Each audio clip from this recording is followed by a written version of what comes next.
আজি মই বনাবলৈ লৈছো মাছৰ মাথা মুড়ি ঘন্ট।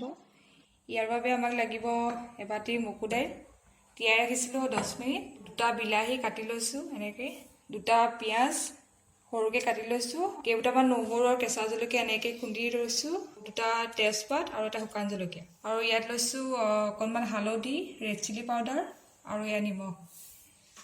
এতিয়া মগু দাইলখিনি মই প্ৰেছাৰত দুটা চিটি মাৰি বইল কৰি ল'ম। লগতে বিলাহীখিনিও দি দিছোঁ।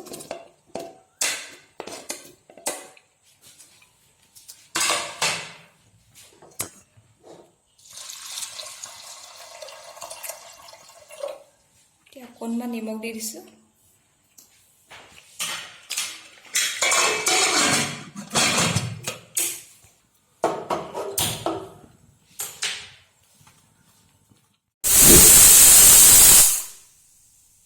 চিটি মৰা হৈ গৈছে। এতিয়া কুকাৰটো নমাই কেৰাহীখন পাতি দিছোঁ। গৰম হৈ গৈছে, এতিয়া তেল দি দিম।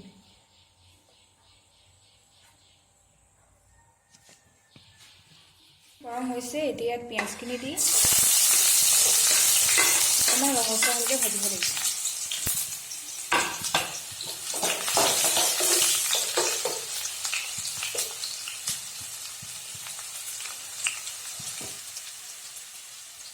পিঁয়াজখিনি ৰঙচুৱা হৈ গৈছে। এতিয়া ইয়াত তেজপাত দুটা, শুকান জলকীয়া আৰু খুন্দি লোৱা নহৰু আৰু কেঁচা জলকীয়া দুটা দি দিছোঁ।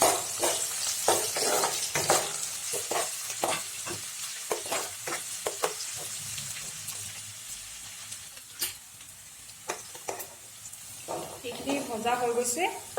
এতিয়া ইয়াত দিম অকণমান হালধি, ৰেড চিলি পাউডাৰ, এনেকৈ অকণমান সময় লৰাই বইল কৰি থোৱা মগু দাইলখিনি ইয়াত বাকি দিম।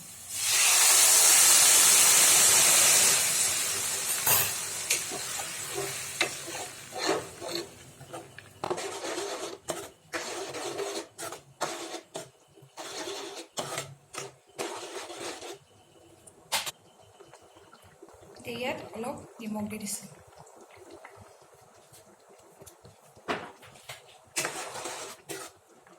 এতিয়া মই ইয়াত মাছৰ মাথাকেইটা দি দিছোঁ। এইকেইটা মই আগতে ফ্ৰাই কৰি থৈছিলোঁ। এতিয়া এইকেইটা দি অকণমান লৰাই 10 মিনিটৰ কাৰণে ঢাকি দিম। মুড়ি ঘন্ট হৈ গৈছে। এতিয়া মই ইয়াত অকণমান কচুৰি মেথি দি অকণমান লৰাই নমাই থওঁ।